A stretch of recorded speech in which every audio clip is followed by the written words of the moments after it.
এদিকে চলে আসলাম বিয়ে বাড়িতে, টোটো করে আসলাম। তো এদিকে বড় ছেলে ওর বাবার কাছে আছে আর ছোটোটাকে যে আমি কোলে নিলাম। আর কোথাও গেলে না আমি রেডি হতে পারি, মানে যখনই বড় ছেলে শুনবে যে কোথাও যাব, ব্যাস ও আমার কোলে উঠবে, আমাকে বলবে যে চলো চলো, আমাকে এক ফোঁটা রেডি হতে দিবে না।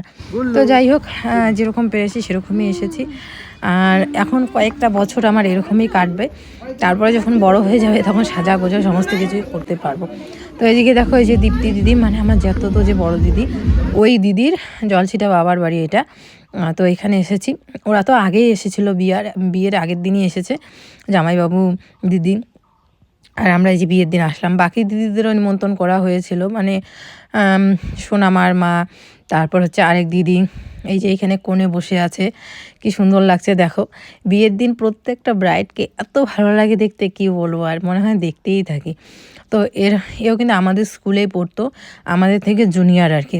এখানে আমাদের স্কুলের ম্যাম এসেছে, কিন্তু কি বলবো, দুঃখের বিষয়, যখন খেতে বসেছি তখন দেখেছি ম্যামকে, তারপরে এসে ম্যামকে মানে খাওয়া থেকে এসে দেখবো তখনই চলে গেছে আর কি।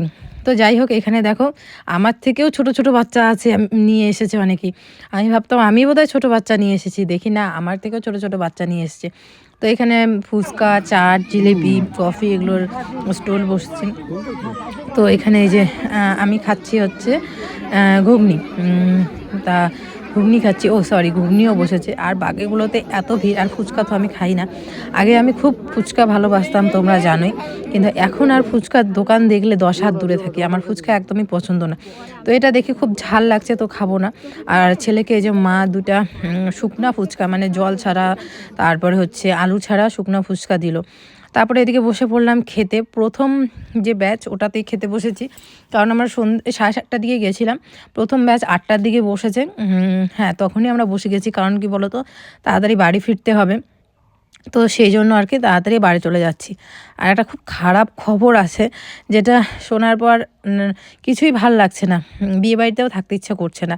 তো যার জন্য তাড়াতাড়ি খাওয়া দাওয়া করে এখানে আমি, বড় ছেলে আর তোমাদের দাদাভাই বসেছি। মা ততক্ষণে ছোট ছেলেকে নিয়ে থাকবে, তারপরে হচ্ছে মা বসবে, তারপরে হচ্ছে আমরা বসে থাকবো, মা খেয়ে দিয়ে তারপরে আর কি বাড়ি যাব আর কি।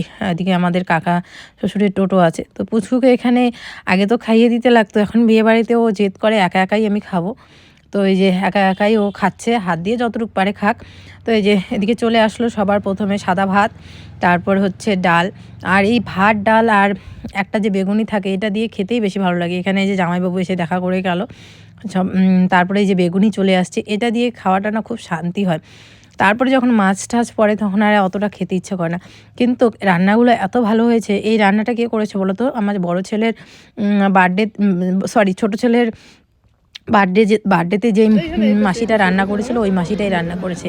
সত্যি মাসির রান্না যত প্রশংসা করব ততই কম। এত ভালো রান্না করে, এত ভালো রান্না করে, মানে কি বলবো, সবাই চেটে পুটে খায় আর কি। এই মাসির রান্না এক ফোঁটাও ফেলা যায় না। আমি সত্যি দেখেছি যে ওই বাড়ি, দুটা বাড়িতে খেলাম ওই মাসির রান্না, প্লাস আমাদের বাড়িতে, এত সুন্দর রান্না করে। তো তারপরে চলে আসলো ভাত, ডাল, বেগুনি, তারপরে এই যে পাবদা মাছ চলে আসলো। পাবদা মাছের ঝালটাও খুব সুন্দর হয়েছে। তো তারপরে পাবদা মাছ, তারপর হচ্ছে কাতল মাছ, মাংস, ফ্রাইড রাইস, সমস্ত কিছুই ছিল। এই যে কাতল মাছ চলে এসছে। ছেলের জন্য একটা পেটি নিলাম, ও তো পাবদা মাছ খেতে পারবে না, ওর জন্য একটা এই কাতল মাছের পেটি নিলাম, ও খেলো। তারপরে এই যে বলছে মা আমাকে ঝাল লেগেছে, তো মাছটা পরে ভালো করে বেছে দিলাম ওকে, কাতল মাছটা মশলা টশলা সরিয়ে। তারপরে এই যে ফ্রাইড রাইস চলে আসলো, আর তার সাথে হচ্ছে মাটনের সাথে ফ্রাইড রাইস কষা, ব্যাস আর কিছু লাগে না, তাই না বলো? তো এদিকে ছেলে কিন্তু মাংস আর ফ্রাইড রাইসটা খেয়েছে বেশ ভালো, মিষ্টি মিষ্টি একটু লেগেছে না, ওর কাছে টেস্টি লেগেছে, ও খেয়েছে। তো খাওয়া দাওয়া সেরে তাড়াতাড়ি চলে আসবো। তোমাদের দাদাভাই ওখানে থাকতেই চাচ্ছে না, চলো বাড়িতে চলো তাড়াতাড়ি, ভাল লাগছে না ওখানে। সত্যি এরকম একটা খারাপ সিচুয়েশন, ঘটনা ঘটে যাবে আমরা কেউ ভাবতে পারিনি। ওই ভাইয়ের সাথে, মানে ওটা আমার দেওর হয়, ভাইয়ের সাথে সকালবেলা তোমাদের দাদাভাই অনেকক্ষণ গল্প করে আসছে। আমার বড় ছেলে ওদের বাড়িতে গেছিলো, তোমাদের কালকে এসছে। তো চার্জার রাত্রিবেলা নিয়ে গেছে, সকালবেলা চার্জার আনতে তোমাদের দাদাভাই গেছিলো। তখনও অনেকক্ষণ গল্প করেছে। তারপরে হচ্ছে সকালবেলা বড় ছেলে গেছিলো, ওর মা ওকে, ও আসছে জন্য ওর মা পিঠা বানিয়েছে, কারণ সংক্রান্তিতে ছিল না, তো আসার পরে পিঠা বানিয়েছে। তো আমার বড় ছেলেকেও পিঠা দিল।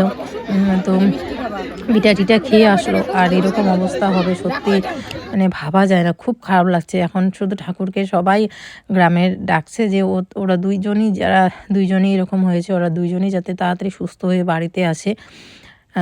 একজনের তো একাই ছেলে, আরেকজনের একটা বড় ছেলে, যে দুই ভাইয়ের এরকম অবস্থা হয়েছে সত্যি কি বলবো। আর এই দেখো আমাদের বাড়িতে কিন্তু মোছা খোঁচা হচ্ছে সকালবেলা, আর আমার একটা কাজে মন বসছে না, খালি ওগুলোই মনে পড়ছে। যখন থেকে আবার ওদের ছবিগুলো দেখেছিলাম সোশ্যাল মিডিয়াতে, মানে ওই রকমটা হওয়ার পরে তো অবশ্যই নেটে টেটে এই ছবিগুলো দিয়েছে, খবরের চ্যানেলে দিয়েছে, যখন থেকে দেখেছি ওগুলোই চোখের মধ্যে ভাসছে, ওগুলোই চোখে ভাসছে, কি বলবো আর। খালি মনে হচ্ছে ও যে কেন আসলো, ও যদি শিলিগুড়িতে এসে থাকতো, ওইখানেই যদি কাজ করতো, তাহলে আর এই ঘটনাটাও ঘটতো না, ওর সাথে ও সাথী হয়ে যেত না কোথাও, আর ওরও কিছু হতো না, এরকমটাই মনে হচ্ছে।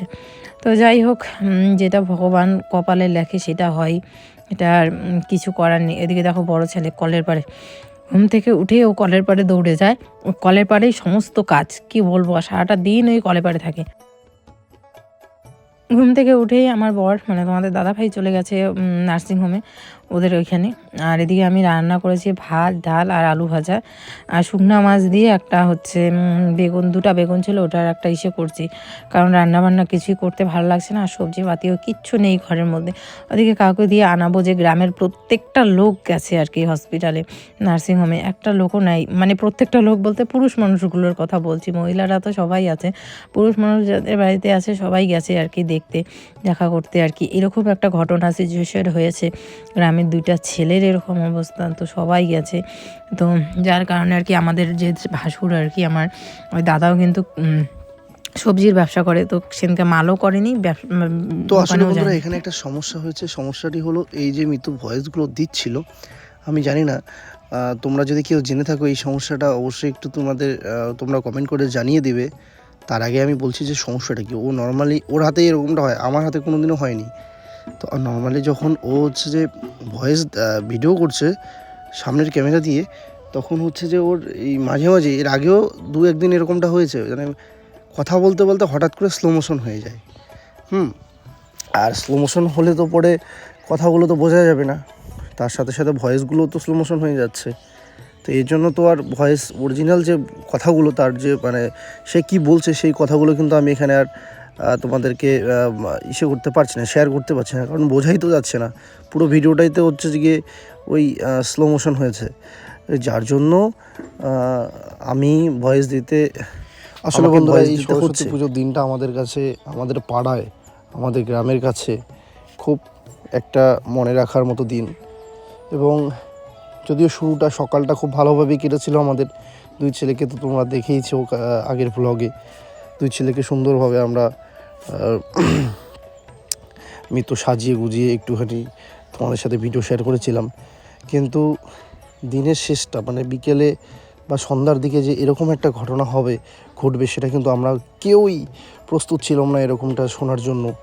কি বলবো, আসলে তোমাদের খুলেই বলি, আমাদের পাশের বাড়ির যে ভাই, তোমাদের ভিডিওতে হয়তো বা কোনো একদিন কোনো না কোনো ভিডিওতে হয়তো বা তোমাদেরকে দেখিয়েছিলাম, আমাদের পিসাতো ভাই, মানে আমার জেঠুর বাড়ির পরের বাড়িটাই হচ্ছে ওর বাড়ি, ও বাইরে থাকে।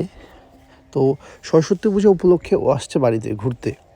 ছেলে মানুষ, বয়সও তো আর বেশি একটা হবে না, এই 23-22 এরকমটা হবে, বা হার্ডলি 24। এবং তার সাথে সাথে আমাদেরই পাড়ার সব লাগোয়া বাড়ি, কিন্তু আমাদের বাড়িগুলো তো জানোই যে এই বাড়ি থেকে ওই বাড়ি খুব একটা বেশি ডিস্টেন্স না। তো আর একটা ভাই আছে, সেটাও সম্পর্কে ভাইই হয়, সেটাও হচ্ছে যে আমার ওই ভাস্তার তারপরের বাড়িটাই। তো দুইটা ভাই হচ্ছে যে আমাদের একেবারে পাড়া প্রতিবেশীর খুব লাগোয়া। এবারে এরা আসছে ঘুরতে এসে দুজনেই বাইরে কাজ করে, বাইরে বলতে বাইরের স্টেটে কাজ করে। এরা কাজ করতে এসছে, ছুটি নিয়ে এসেছে ওই সরস্বতী পুজো উপলক্ষেই মনে করো। এসে আমার সঙ্গে এই যে পাশের বাড়ি আমার যে ভাইটা রাত্রিবেলা আসলো, ও তো এসে আমার কাছে চার্জার নিল, চার্জার নিয়ে আসেনি। রাত্রিবেলা 11টার দিকে ফোন করলো যে দা আমাকে একটু চার্জারটা দে। পরে আমি জানালা দিয়ে চার্জার দিলাম। তারপরের দিন আমি অনেকক্ষণ সকালবেলা গল্প, যেহেতু এই বাড়ি ওই বাড়ি, তো বলছে যে আমি ঘুরতে যাব, এই সেই অনেক জায়গায় যাব, যা, হ্যাঁ, ভালো করে ঘুরিস, এরকম অনেকক্ষণ কথা, 11টা 12টা পর্যন্ত। কিন্তু সন্ধ্যায় যে এরকম একটা ঘটনা শুনবো, আমরা কেউই প্রস্তুত ছিলাম না বন্ধুরা। দুজনেই একটা বাইক নিয়ে কোথাও যাচ্ছিল বা কি আসছিল, তখনই একটা পাঞ্জাব, ওটা কী বলে, ডাম্পার বলে, মানে লরি গাড়িগুলো, সেটার সঙ্গে ধাক্কা লাগে। এবং ধাক্কা লেগে কি বলবো, খুবই আহত হয়। আমি তোমাদের সাথে ভিডিওগুলো শেয়ার করতে পারবো না বা ছবিগুলো শেয়ার করতে পারবো না, কারণ পাশাপাশি বাড়ি তো, খারাপ পাবে অনেকেই। কি অবস্থায় আছে অবশ্যই, যদিও ভিডিওটা, তাদের যে নিউজটা, এই অ্যাক্সিডেন্টের ঘটনাটা নিউজ হয়েছে, সোশ্যাল মিডিয়াতে অনেক নিউজ হয়েছে, পোস্ট হয়েছে, কিন্তু আমি আমার এইখানে দিতে পারছি না, কারণ অনেক রক্তাক্ত অবস্থা, খুব ভয়ানক অবস্থা বন্ধুরা, বলে বোঝাতে পারবো না। তো যেমন হচ্ছে ইউটিউবের একটা গাইডলাইন, রক্তাক্ত অবস্থা কীভাবে শেয়ার করব, তেমনি হচ্ছে আমার পাশের বাড়ি নিজেরই ভাই বলতে পারো। এবার সেগুলো আমি আর নিজে শেয়ার করতে পারছি না, তোমাদের জাস্ট শেয়ার করছি। এবার তারপরে তো এরকম করে আমাদের পাশেই যে হসপিটাল ঘোকসাডাঙ্গা, সেখানে অ্যাডমিশন করানোর জন্য নিয়ে যাওয়া হয়, পুলিশ নিয়ে গেছিলো, কিন্তু সেখান থেকে সঙ্গে সঙ্গে রেফার করে দেয় কোচবিহারে। এখন কোচবিহারে আছে। আমি পরের দিন রাত্রিবেলা তো সেদিন যেতে পারিনি, পরের দিন সকালবেলা গেলাম, গিয়ে সন্ধ্যাবেলা আসলাম। তো যাই হোক, এই ছিল বিষয়। এগুলি হয়তো আমি তো তোমাদের সাথে শেয়ার করছিল, কিন্তু মোবাইলের কিছু সমস্যা, টেকনিক্যাল সমস্যার জন্য হয়তো বা ওর ভয়েসগুলো সঠিকভাবে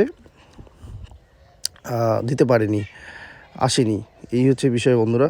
যাই হোক, প্রে করো। একটা ভাই তো মোটামুটি পায়ে চোট পেয়েছে, ওর মাথায়ও একটু চোট পেয়েছে, একটু চোট পাইনি, এটা তো আমি তোমাদেরকে মানে কি বলছি।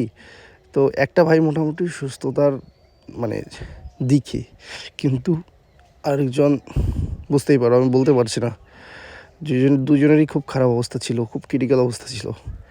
এই হচ্ছে বিষয়। সবাই ভালো থেকো বন্ধুরা, ওদের জন্য অবশ্যই তোমরা প্রে করো, সবাই প্রে করো যেন ওরা আমি তো চাই দুজনেই যেন সুস্থ হয়ে আসুক। আমরা মেনে নিতেই পারছি না, কয়েকদিন ধরে, এই 2 দিন ধরে আমাদের পাড়ায় কি বলবো বন্ধুরা, মানে একটা শোকের ছায়া। যাই হোক না কেন, সবাই চাচ্ছে যে ওরা সুস্থ হয়ে বাড়ি ফিরুক, কারণ একেবারেই আমাদের পুরো পাড়াটা স্তব্ধ হয়ে গেছে। কি বলবো, এরকম ঘটনা হলে তো, যেটা স্বাভাবিক না, আসলে বাইক নিয়ে আমরা চলাফেরা করি রাস্তায়, মানে কি বলবো, আমি তো কয়েকদিন ধরে বাড়ি থেকে বেরোচ্ছি না, খুব দরকার ছাড়া। তারপরে হেলমেট তো আমার এমনি সবসময় সাথেই থাকে, তবুও কেন যেন এইসব জিনিস দেখে মনে হয় যে না, খুব দরকার ছাড়া বাড়ি থেকে আর বেরোবো না।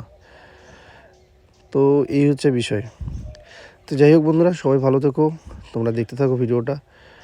আর যেহেতু মৃত্যুর ভয়েসটা আসছিল না, তাই আমি ভয়েসটা দিতে বাধ্য হলাম।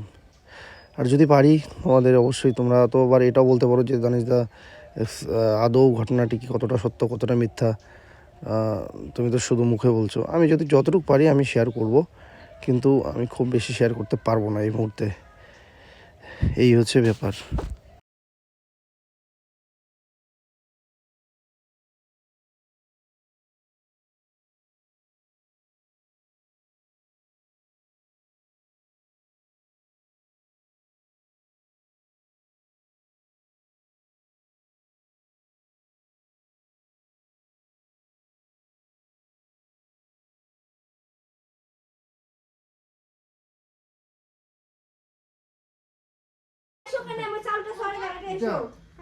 বিয়ে করে নিয়ে যাবো আমি।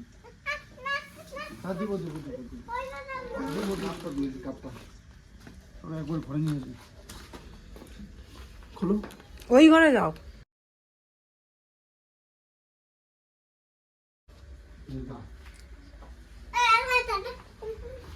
এখানে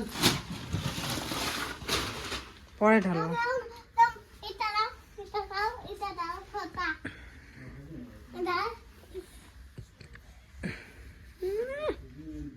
পাগল।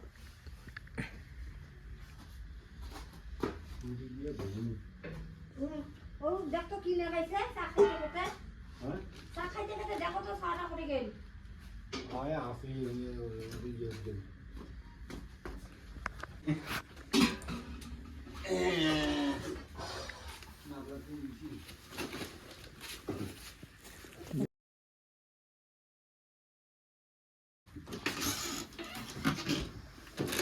আগের পাপড়টা নাই, না না, ওই পাপড়টা ভালো ছিল।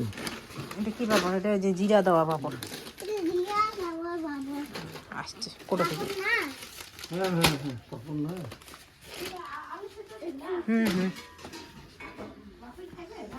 বিয়ে বাড়ি যাবে।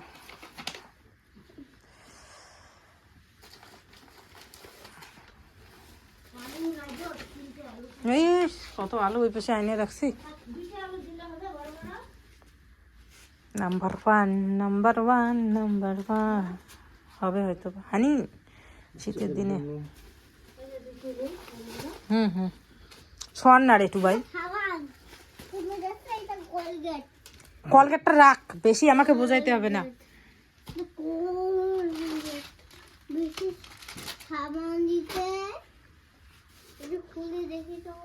হাই যে খুলে দেখতেছে তোমার ছেলে। খুললে মুশকিল আছে কিন্তু।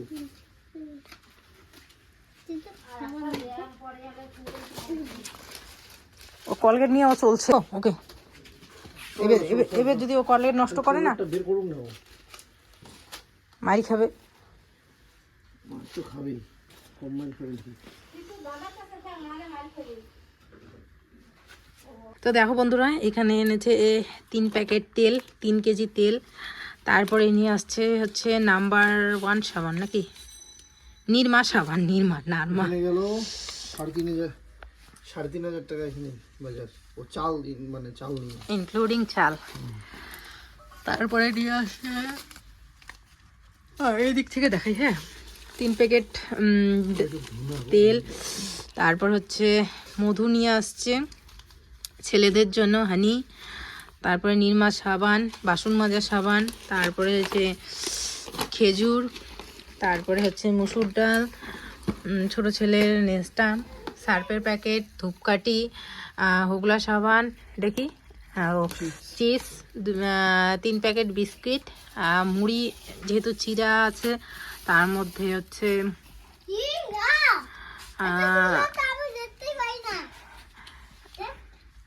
চিরা আছে, হচ্ছে আটা আছে, তো সেই জন্য তো এইখানে। তারপরে হচ্ছে এখানে আছে চাপাতি, গুড়, কালো জিরা।